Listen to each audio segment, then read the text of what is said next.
Aqui a gente vai falar sobre o equilíbrio e os tipos de equilíbrio. Quando a gente usa o termo equilíbrio, a gente quer dizer que o nosso corpo está parado, né? Na verdade, quando a gente diz equilíbrio estático, né?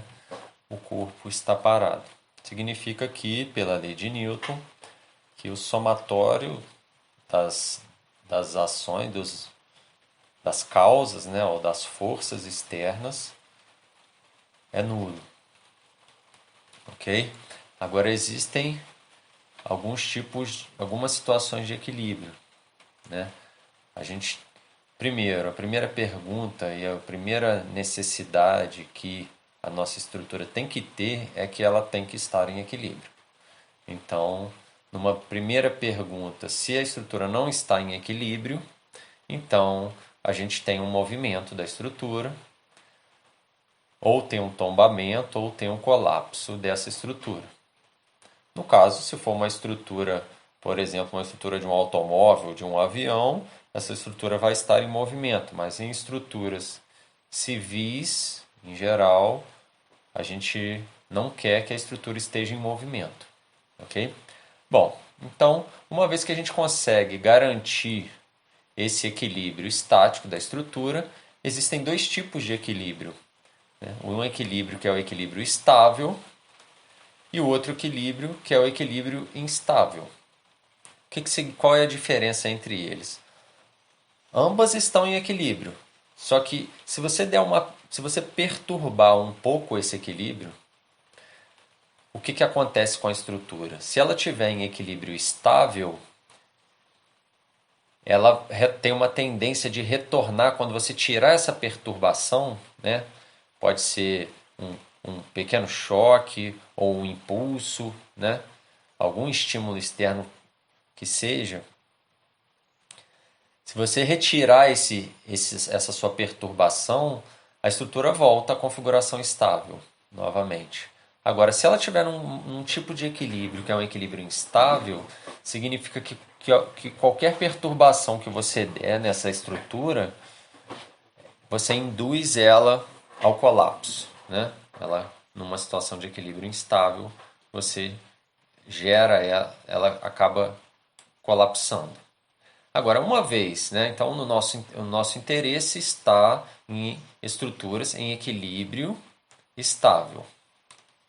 Agora, uma vez que ela está em equilíbrio estável, a gente consegue garantir que ela não vai entrar em colapso devido a uma perturbação. Então, uma pergunta que é importante para a gente no processo de análise estrutural é qual é o grau dessa estaticidade, né? E como que a gente diferencia esses graus, né? A gente diferencia esses graus a partir da quantidade de restrições. Isto é, se a gente tem uma estrutura que ela fica parada sob a ação de diversas causas externas, né? Seja às vezes o peso próprio da estrutura, uma situação de vento, ou um terremoto, ou um impacto de um veículo, qualquer dessas situações, a estrutura tem que ser projetada para ela aguentar diferentes situações, ok? E para isso a gente precisa, para ela poder ficar em equilíbrio, sujeita a essas diferentes ações, a gente precisa colocar vínculos nessa estrutura, isto é, apoiar essa estrutura de maneira que quando ela sofrer essas ações, ela vai continuar no seu equilíbrio. Agora, existem diferentes e diversas maneiras da gente colocar esses vínculos ou esses apoios ou essas restrições. E dentro dessa diversidade de tipo de vínculos, é possível que a gente estabeleça uns vínculos estritamente suficientes para ela ficar em equilíbrio estável, ou a gente pode oferecer a ela uma quantidade de vínculos que é maior do que o estritamente suficiente. O que significa isso? Se a gente está com uma quantidade de apoios estritamente suficiente, significa o quê? Significa que se por um acaso a gente retirar um desses vínculos, a estrutura deixa de ficar em equilíbrio. A outra situação é que se ela tem vínculos sobrando, dependendo até da quantidade de vínculos que ela tem sobrando, você pode retirar um ou mais vínculos que ela ainda continua no seu equilíbrio estável. A gente dá o nome de estrutura isostática para a estrutura que tem esses vínculos estritamente necessários para ela ficar em equilíbrio, e dá o nome de hiperestática quando ela tem mais vínculos do que o estritamente necessário. Por que a gente faz essa diferenciação entre estrutura isostática e estrutura hiperestática para estruturas em equilíbrio, né? Bom, por quê? A estrutura isostática, resolver uma estrutura isostática, num primeiro momento, quer dizer, encontrar o equilíbrio dela, significa determinar os valores das forças nessas reações. Dado uma situação de ação, dado um conjunto de ações que a gente vai simular, a gente determina, para garantir esse equilíbrio, a gente determina as forças de reação nos apoios. Okay? Para isso a gente tem uma quantidade de incógnitas a determinar, que é a quantidade de vínculos que a gente tem, e a gente tem uma quantidade de equações para poder determinar essas incógnitas, que são dadas pela lei de conservação do movimento de Newton, né, somatório de forças, igual, no caso da estática, igual a zero, né, não vai ter aceleração.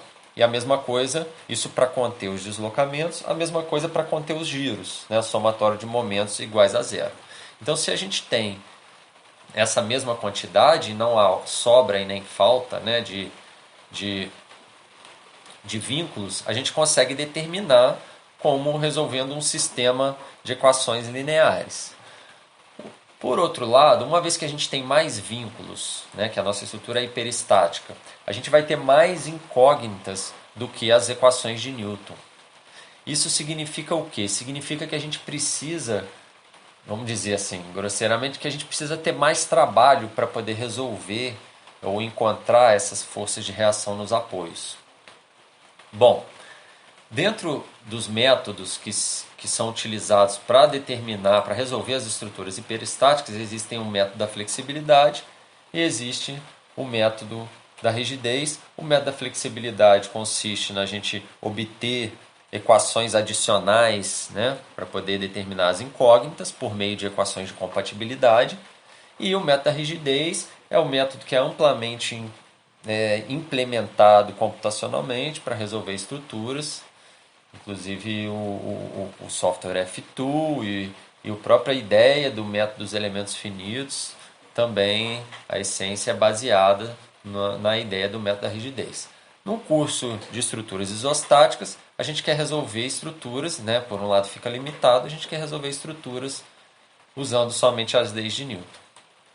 No curso de estruturas, né, ou no assunto de estrutura hiperestática, a gente precisa lançar mão, né, precisa ter disponível algum método para ajudar a gente a resolver as estruturas e, em geral, como consequência, a gente tem um trabalho maior para resolver essas estruturas.